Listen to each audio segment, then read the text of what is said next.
공공기관 빚 못지않게 나라 전체의 빚 증가세도 가파릅니다. 오늘 513조 5천억 원 규모의 내년도 정부 예산안이 국무회의를 통과했죠. 이게 재정을 대폭 늘려서 경기 방어를 하겠다는 게 정부 설명인데 나라 빚, 그러니까 국가 채무가 빠르게 늘어난다는 우려도 함께 커지고 있습니다. 관련해서 취재기자와 이야기 나눠보겠습니다. 손석우 기자 나왔습니다. 자, 손 기자. 네. 먼저 이 정부가 500조 원이 넘는 예산을 쓰려면 아무래도 국가 수입 이상의 좀 지출이 필요할 텐데 그러니까 적자를 좀 봐야 할 것 같다는 생각이 드는데 그렇습니다. 내년도 국가 채무가 얼마나 됩니까? 일단 말씀하신 것처럼 늘어나는 예산만큼 세수 확보가 되면 좋기는 한데 그러지 못하니까요. 내년에 역대 최대인 60조 원의 적자 국채, 그러니까 빚이라고 볼 수 있습니다. 이 적자 국채를 발행키로 하면서 국가 채무가 더 빨리 늘어나게 되는 원인이 되고 있습니다.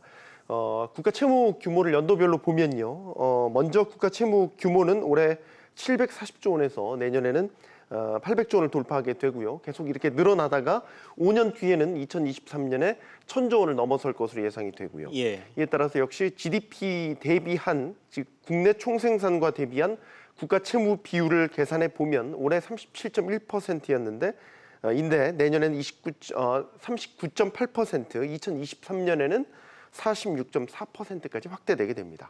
그러니까 2023년이 되면 한 해 국가에서 전체로 생산되는 경제적 가치 중에 반은 채무가 된다라는 절반 건데, 가까이가 예, 그런 건데 그 비율도 근데 정부에서는 비교적 낮은 편이다, 괜찮다, 뭐 이런 식으로 얘기를 하고 있어요. 그렇습니다. 국가 예산과 이제 채무 비율을 따질 때 우리가 산림과 똑같이 비교할 수 없는 이유기도 한데요.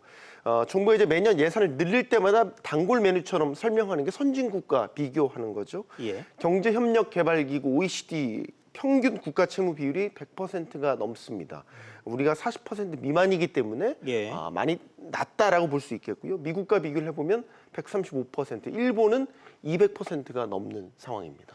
자, 그럼 국가의 그런 설명과 통계가 맞다면 이게 지금처럼 경기가 안 좋을 때는 사실 국가 이야기대로 이 재정을 많이 푸는 게 정답인 거 아닙니까? 그러니까 여기에서 정부와 또 일부 민간 전문가들 또 전문가들 사이에서 갑론을박이 이루어지고 있는 건데 예. 국가 채무가 이게 빠르게 늘어나고 있다라고 보는 쪽의 전문가들은요. 국가 채무 비율만 똑 떨어져서 볼 게 아니라 지방 정부가 지는 빚이라든지 가계 빚까지 또 기업들의 부채까지 모두 합해 봐야 된다. 이걸 다 합해 보면 채무 비율 200%가 넘는다. 이런 주장을 하는 전문가들도 있습니다. 예. 더 우려스러운 점은 바로 이 재정이 점점 커지는 데 반해서 세수 확보는 갈수록 더 어려워질 거다라는 전망 때문인데요. GDP 대비 재정 수입 비율이라는 게 있는데 이 비율을 따져보면요. 선진국에서 최하위권입니다. 선진국 평균이 36.6%인데 우리나라가 내년 비율 기준으로 보면 24.6%에 불과합니다. 내년도 국세 세입 예산 전망치, 즉 국세로 얼마나 많이 세금이 들어올 것이냐 전망을 해보면 올해보다 0.9%가 감소한 292조 원입니다. 이에 따라서 전체 빚을 국민 한 사람당 얼마나 져야 되냐 이걸 나눠 보면요. 한 사람이 부담해야 할 나라 빚 부담은 약 767만 원으로요. 올해보다 17.7%가 증가하게 됩니다. 그렇군요. 송 기자 수고했습니다.